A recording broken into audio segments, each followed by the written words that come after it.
Hakeem, and I need to get such and such and such. I said, that's a dope fiend B, you know. I said, that's a dope fiend B there. And she got, I was telling her, I said, she got more game than you. Not only is she older than you, but she been doing that for a long time. I know that lady. And he, in those days, he was a nice looking young guy.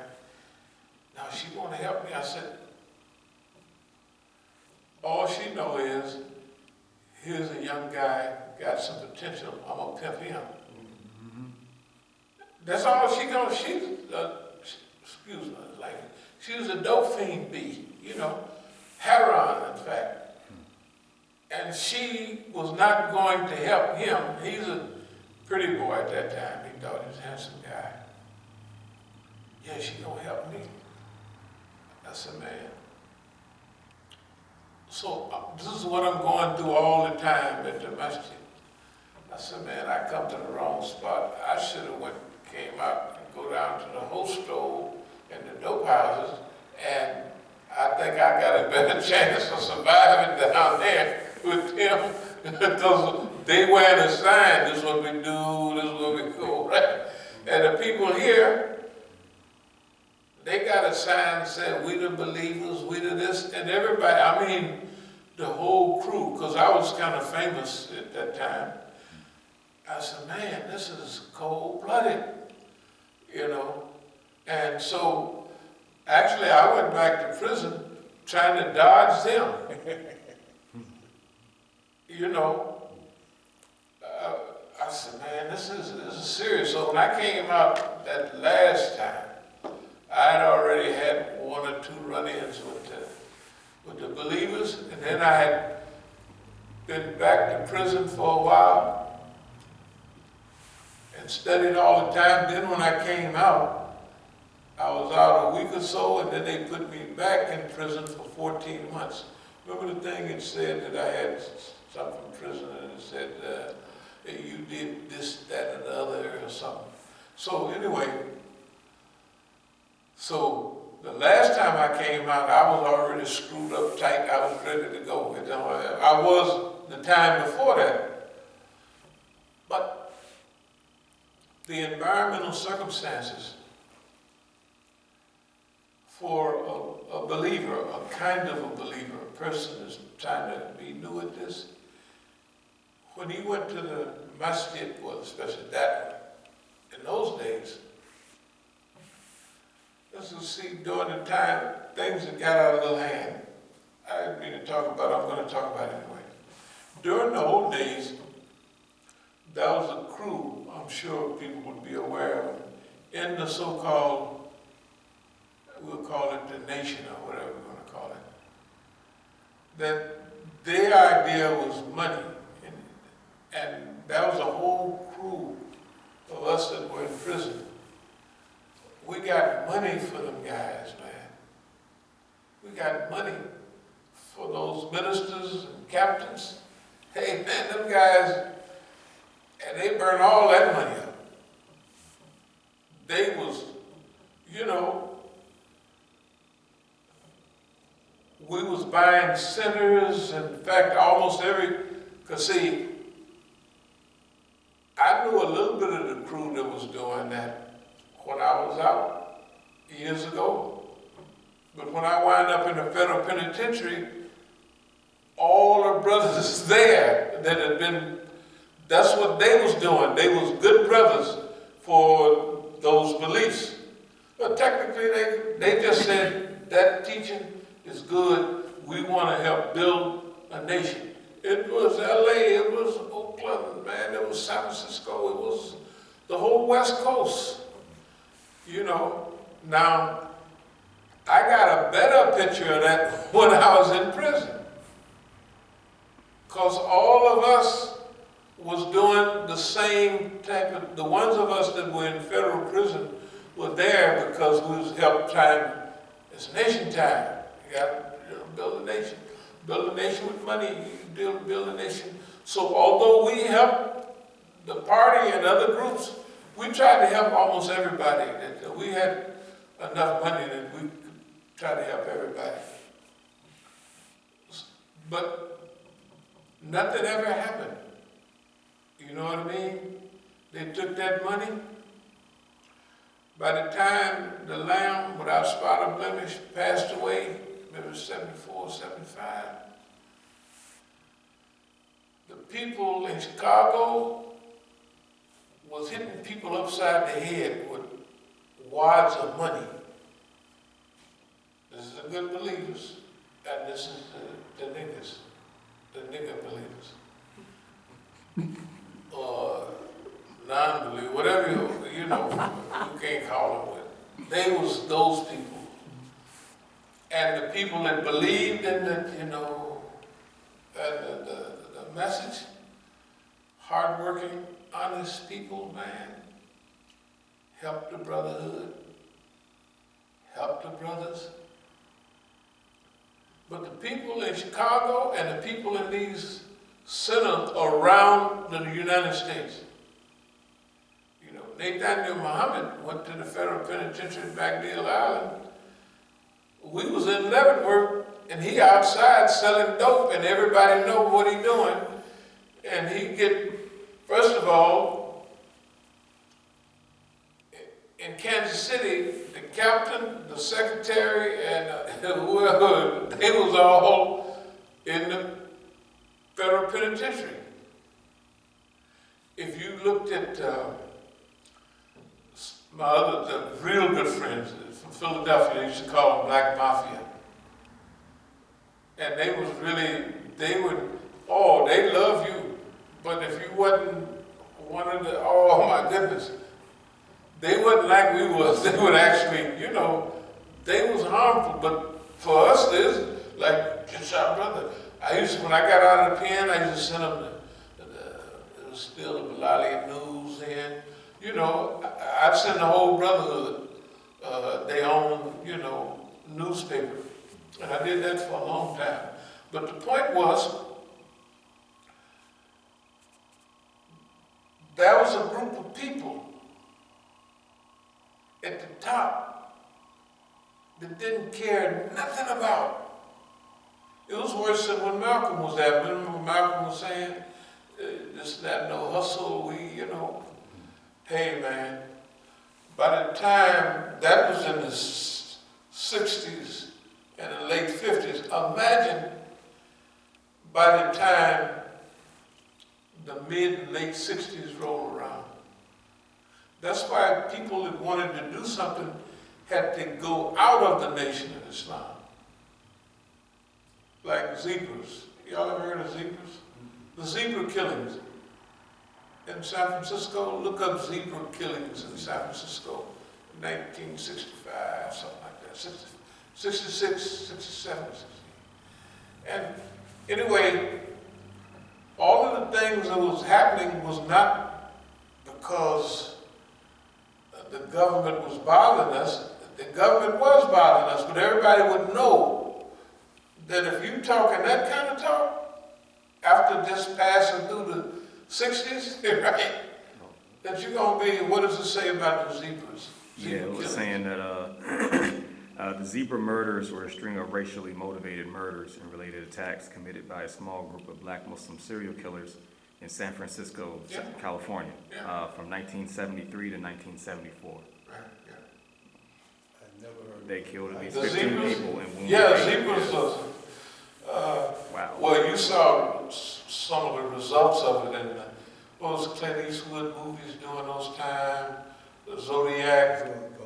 So that was kind of motivated off of that. At least what they put No, out. the Zodiac was kind of, it was a lot of stuff being taken off of certain things that was happening. Okay. But back in those days, there was a mixture of realness and a mixture of phoniness kind of mixed together.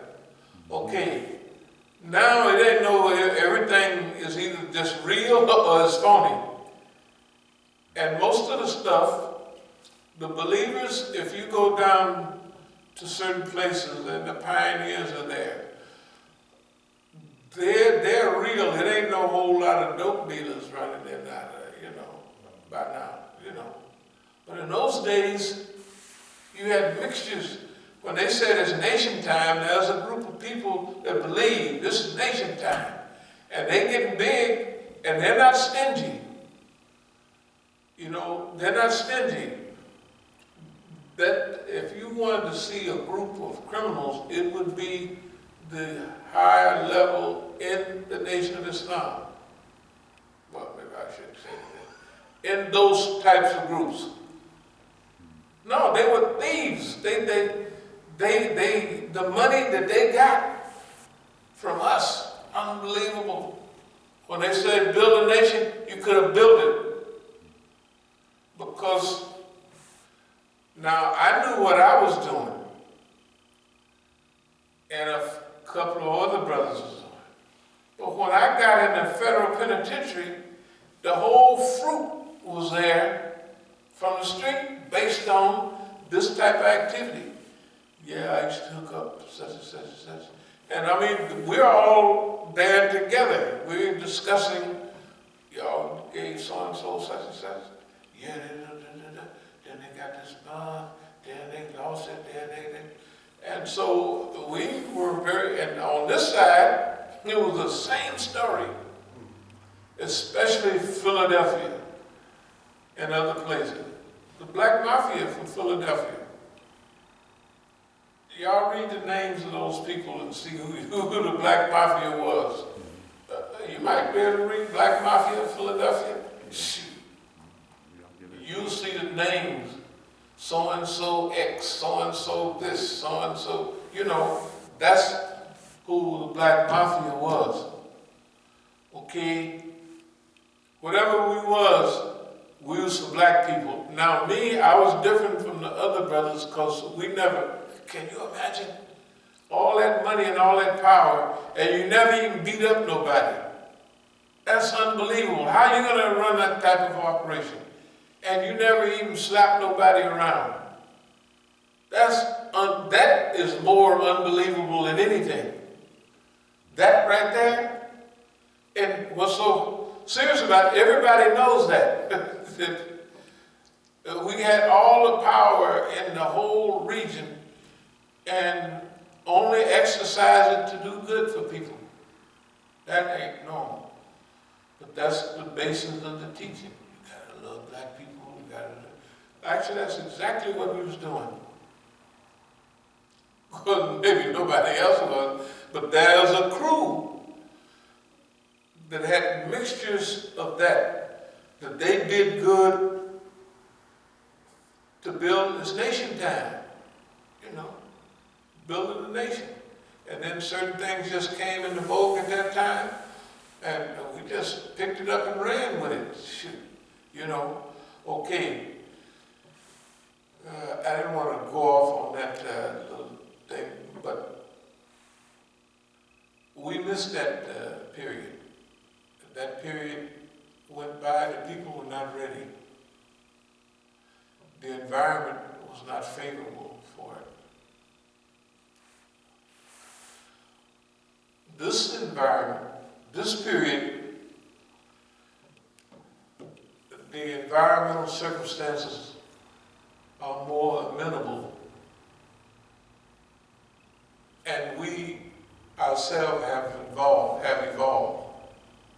You know, and those people who travel in the same direction have evolved.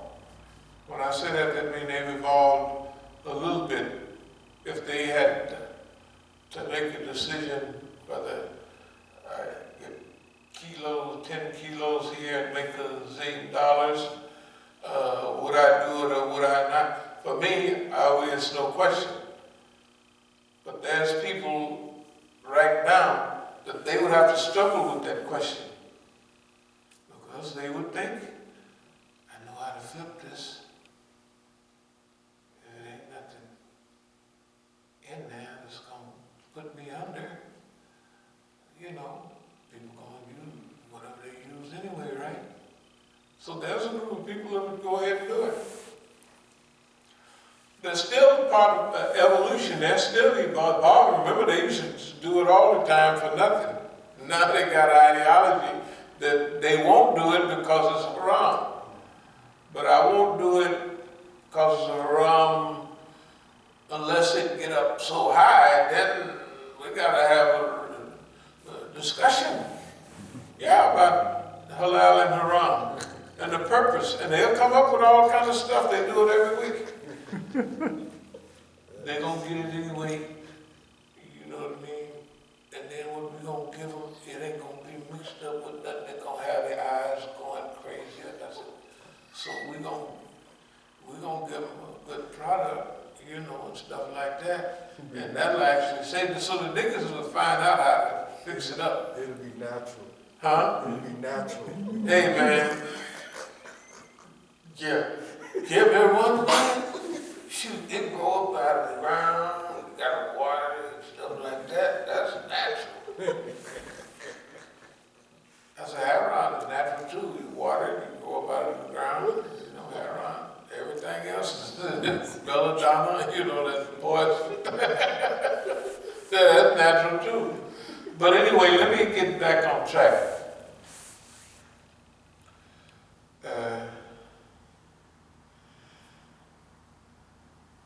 We are part of a not so well known group that this time that we're rising to the occasion of our time. We always rose to the occasion of our time. Those things that happened in the past were evolutionary because, you know, we wanted to do good and it's evolutionary. Others are in that evolutionary process too. In their own, everybody's not 78%, some is 50-50, some even 40 and 30, you know what I mean? But they headed in the right direction. So at this period, we're facing something that we've expected and hoped for a long time. And the best way I can put it, all during the period we've been here, we have been talking about the stages that we're in and how to evolve in those stages that we're in. And this is clear because whether it was Black Lives Matter demonstrations and their purpose, we stated our purpose when we were down there. We're here to kind of educate you a little bit. If you want a little education, fine. But we're here to observe. We don't expect nothing to happen but 1, 2, 3, and those things happen. Everything we expected to happen, it all happened like clockwork. So we didn't expect that this thing is going to catch fire and it's going to change the world. No, we didn't expect that at all. In fact, if it did happen, it's like the boss man had built all these fire lanes to keep the thing contained and the thing jumped over the line. That's the only way anything good would have came out of, but I mean it's good for the people, would have came out of all of those hundreds of thousands of people talking about Black Lives Matter. And look how fast the stuff come and go. You gotta look at in the last few months, it's been several cycles of things coming, zoop, and going. We're the only ones that stay focused. I want to remind you that well, that's what it looks like. It looks like that we stay focused on what we're doing. And then we do some pre-planning. And not only pre-planning, but the purpose for what we do has solidity in it, has validity in it. It's a real reason that we're doing what we're doing. And it feels like now, this is a time when a lot of the transformation and evolution, inshallah, is going to take place. In fact, what we're doing now is we're just going to initiate what we can. So this period that we're in right now, let's say if we go back to Oakland next month or month after next, starting at the end of this month, we really start not putting a plan together. We've been putting a plan together, and we've been ameliorating. You can probably listen and hear it all throughout. We have never, or during our time here, we have not been purposeless. We've been observing this movement, and I would think that our ideas are very clear by 85, 86, and all that. I think they was pretty clear. Not only with us, but we was telling everybody during that period. We're having programs in Canada. We're having programs with Dr. Kaleem Siddiqui, and Dr. Kaleem Siddiqui is saying to the people that I am using the random sowing method. He is a leader.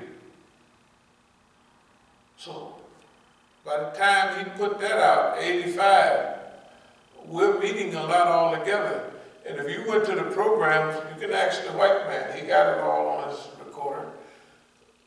Every program, whether it's at the Grand Kapinski down there in Dallas or whatever, Dr. Kaleem Siddiqui and I would take, because he had this heart trouble, he would like to take a walk at least once a day, being up in the hotel. And he would actually take a nice little brisk walk, and I was kind of younger, so we'd brisk walk and talk at every program. Nobody else out of the people did that. Muhammad Al-Asi didn't do it. Zafar Bangash didn't do it. None of the brothers did it, except Dr. Kaleem Siddiqui and I. That's why in 96, a week before he passed away, y'all can remember what he said. You could remember that it had depth to it. It wasn't like he just was sitting there and he looked around and said, "There's a good guy there." Right? I mean, can you tell that there's been something going on over a long period of time? Because he's studying all his people are surrounding, but he's designating one specific person. He might say something nice about Johnny Boy or somebody, right? But it wasn't the same thing. That was in depth, it was thought out, and it was purposeful. I'm getting ready to die. Y'all ought to get hooked up